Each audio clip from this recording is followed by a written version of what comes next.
7 seconds. That is all it takes for someone to form a first impression of you. 7 seconds to decide if you're competent, trustworthy, worth their time. 7 seconds that can open doors or quietly close them before you even realize they were there. And here's what makes that number so striking. It's not just my observation after years in recruitment. It's backed by decades of psychological research. Psychologists call it the primacy effect. Think of it this way. When you meet someone, your brain is taking notes from the very first second. And those early notes, they carry far more weight than anything that comes after. The first impression becomes a filter, and everything after it gets processed through that lens.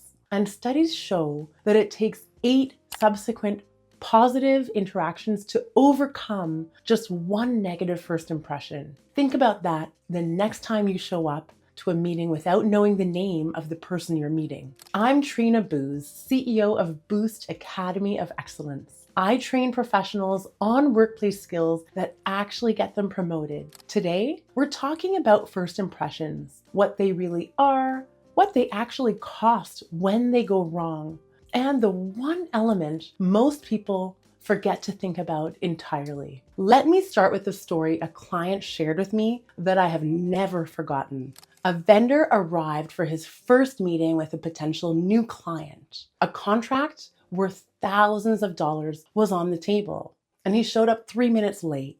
He didn't acknowledge it, and he pulled out his phone twice during introductions. And when the CEO extended her hand to greet him, he offered a limp handshake while glancing at someone behind her. The CEO told me afterward, in that moment, I knew exactly how he'd treat our customers. I knew how he'd respond when there was a problem. His behavior told me everything I needed to know about his standards. That meeting lasted exactly as long as courtesy required. And the contract went to their competitor. That vendor probably thought he was fine. A few minutes late, not a big deal. Checked his phone? Well, everyone does it.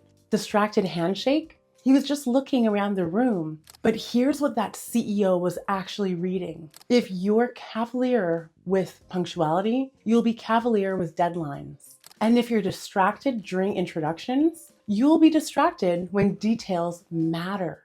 Those 7 seconds were not just a handshake and a hello. They were a live demonstration of his professional standards, and they cost him everything in that room. Now, I want to talk about something that doesn't get nearly enough attention in conversations about first impressions. I'm going to use my own experience to do it because I think it's more useful than any hypothetical I could offer. Not too long ago, I had 2 meetings scheduled on back-to-back days. 2 different people, 2 different contexts. They both shared the same first name, and their last names almost identical, just a slight variation in spelling. Similar enough that when I sat down to prepare, I mixed them up entirely. I had scheduled preparation time, but I accidentally allocated it to the wrong meeting. So when I sat down with the gentleman I was meant to impress, I realized almost immediately that I had prepared for someone else. I knew it. He could probably sense it. And I spent the first few minutes of that meeting scrambling internally to recalibrate, trying to pull together what I actually knew about him and his work while simultaneously keeping the conversation moving. In the end, the meeting went well. I was able to improvise and find my footing, but it was not my best work, and I knew it. That experience taught me something that I have not forgotten. The first impression begins long before you walk into the room. The preparation is part of that impression, and knowing who you're meeting, what matters to them, what you want them to walk away feeling, that's not background work. That is the foundation the entire interaction is built on. And when it's missing, even the most polished professional feels it. The conversation is slightly less sharp. The questions are slightly less specific.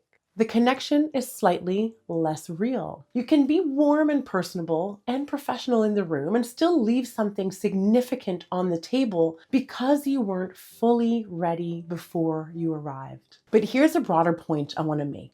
A first impression is not just a handshake. It isn't just the opening line or the outfit or the opening exchange. It's your posture when you walk through the door. It's whether you silence your phone and your smartwatch. It's how you greet the receptionist, the assistant, or the person who holds the door. It's whether you know the name of the person you're meeting and something real about what matters to them. And here's the psychological reality underneath all of it. When someone meets you for the first time, they're not just registering how you look or what you say. They're running a rapid assessment. Is this person reliable? Are they present? Do they respect my time and my space? And will they show up this way when it counts?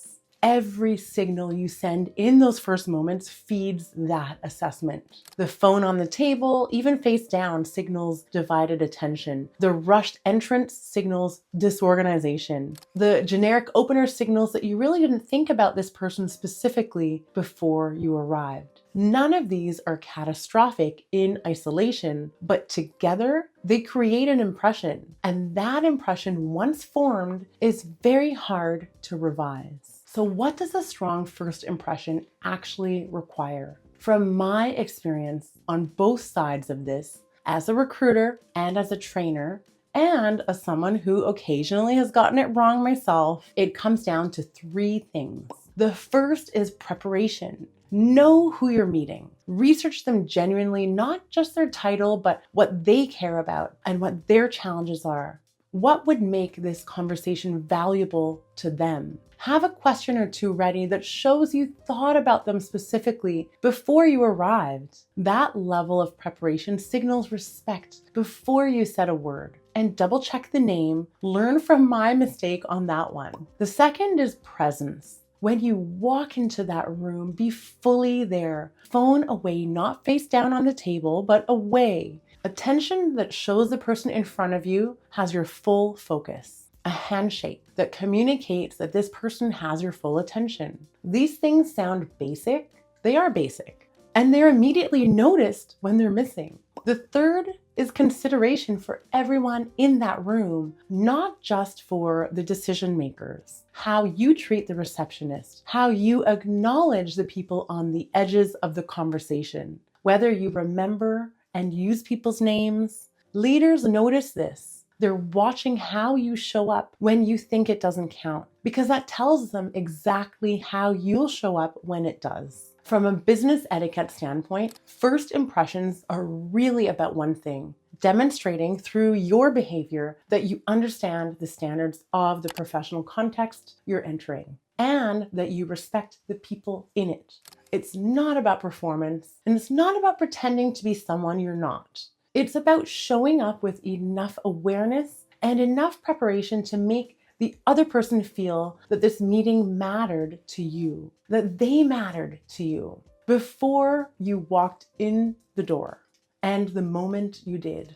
That is a skill, and like all skills, it can be developed deliberately with practice, with feedback, and with a willingness to reflect honestly on the moments like mine where it didn't go as well as it could have. 7 seconds, 8 subsequent positive interactions to undo a negative one. Those numbers are not meant to create anxiety. They're meant to create intention, because the professionals who understand what a first impression actually is and what it actually costs when it's handled carelessly, they're the ones who show up differently, more prepared, more present, more considerate of every person in the room. And that difference is visible, it's felt, and it's one of the most reliable predictors of professional success I've ever observed. If this episode resonated with you, subscribe, leave a 5-star rating, and share it with someone in your network who's stepping into a high-stakes meeting, a new role, or a relationship they want to get right from the start.